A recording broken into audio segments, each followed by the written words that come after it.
वरिष्ठ नेता व पूर्व मंत्री निर्मल सिंह ने आज अंबाला शहर के कर्ण पैलेस में बूथ कमेटी मीटिंग का आयोजन किया। निर्मल सिंह ने कार्यक्रम में बोलते हुए सभी कार्यकर्ताओं का धन्यवाद करते हुए कहा कि एक छोटे से मैसेज पर आप सभी साथी इतनी बड़ी संख्या में घरों से निकल कर आए। आप सबका दिल की गहराइयों से धन्यवाद। आपने इस बूथ कमेटी की मीटिंग को रैली के रूप में बदल दिया। मेरा एक एक कार्यकर्ता ही मेरी रीढ़ की हड्डी है और जब जब जंग का आगाज हुआ है आप पीछे नहीं हटे। आपने ही कांग्रेस पार्टी का झंडा हमेशा बुलंद किया है। आज हर बूथ से आई इस 21 मेंबरी कमेटी ने साबित कर दिया कि अंबाला शहर की जनता जाग चुकी है और भाजपा से अपने 10 सालों का हिसाब मांग रही है।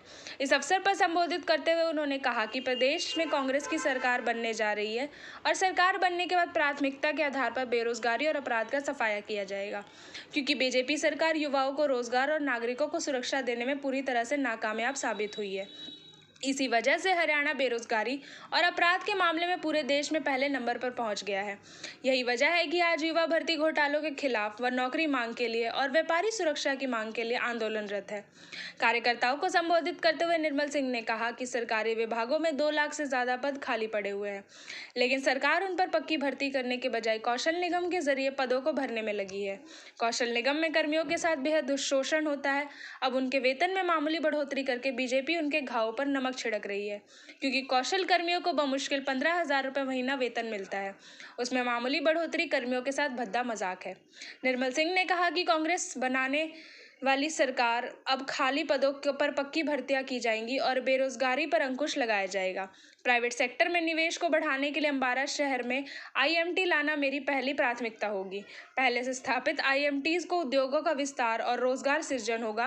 निर्मल सिंह ने कहा कि जनता ने इस बार विधानसभा चुनाव में बीजेपी को सबक सिखाने का मन बना लिया है। बीजेपी को चुनाव से पहले ही अपनी हार का एहसास हो गया है, इसलिए हार को सामने देख सरकार द्वारा फर्जी घोषणाएं की जा रही हैं। 2014 और 2019 चुनावों की तमाम घोषणाओं से मुकरने वाली बीजेपी नई घोषणाओं के भ्रमजाल में जनता को फंसाना चाहती है, लेकिन जनता उनके झांसे में आने वाली नहीं है, क्योंकि जनता ने पूरे 10 साल बीजेपी की कुनीतियों और कारगुजारियों को झेला है। फैमिली आईडी, प्रॉपर्टी आईडी और ई ट्रेडिंग जैसे मुद्दों पर विपक्ष का स्टैंड पूरी तरह से जनता के पक्ष में था और बीजेपी जनविरोधी फैसले ले रही थी। कांग्रेस सरकार ने गरीब, एससी और ओबीसी के 4 लाख परिवारों को 100-100 गज के प्लॉट बांटे थे, लेकिन कांग्रेस की इस कल्याणकारी योजना को बंद करने वाली बीजेपी अब 30 गज के प्लॉट बांटने वाली फर्जी घोषणा कर रही है।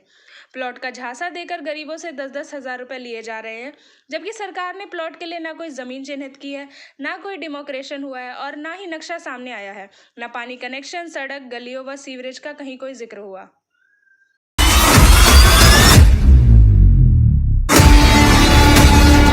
देखिए जी, जब चुनाव का प्रचार होता है, असल लड़ाई बूथ पे जाके होती है।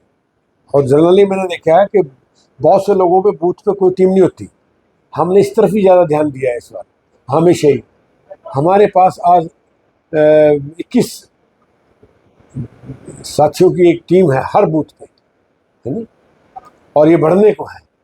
आज वही मैंने टेस्ट किया है कि क्या सब बूथों से आए, कि सब बूथों से आए और अच्छी संख्या में आए, तगड़े आए। जो हमारे उसमें हैं कार्यकर्ता हैं, हमारी जो लिस्ट में हैं, वो सब थे यहाँ। और वहीं जाके चुनाव का इन्होंने बढ़ के 100 हो जाना बूथ पर बूथ। हमें तो पूरी आशा है कि हमें मिलेगी टिकटें, मुझे अम्बाड़ा शहर से मिलेगी।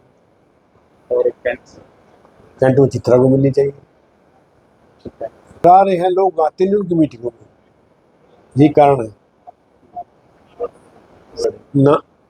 दोनों सीटों से कहता लड़ूंगा। गठबंधन नहीं, वो तो पहले से ही बीजेपी में है। उनका बेटा है, उन्होंने पीछे पार्लियामेंट में चुनाव में इमदाद करी कांग्रेस की, बीजेपी की। पिछले मेरे इलेक्शन में की थी, जब मैं आज़ाद लड़ा था, तो विनोद शर्मा ने बीजेपी की इमदाद की थी यहाँ से। तो वो तो बीजेपी में पहले से ही है। क्या नेता सब हिसाब बराबर करेंगे सब। किसको सामने चाहते हैं? कोई आ जाए, आंखें बंद कर रखी। आप देख रहे हो दास्ताने हरियाणा। लाइक करें, शेयर करें, सब्सक्राइब करें और कमेंट करना मत भूलें। नमस्कार, मैं रुचि, आप देख रहे हैं दास्ताने हरियाणा, आपके हक की आवाज। अब देखिए हरियाणा से जुड़ी हर अपडेट सबसे पहले दास्ताने हरियाणा पर। इलेक्ट्रॉनिक्स मीडिया के साथ आप जुड़ सकते हैं हमारे साप्ताहिक समाचार पत्र के साथ, जो खबरों के साथ आपके हक की सीधी बात करता है, शासन और प्रशासन से जुड़े हुए तमाम बातें। अब देखिए दास्ताने हरियाणा के साथ।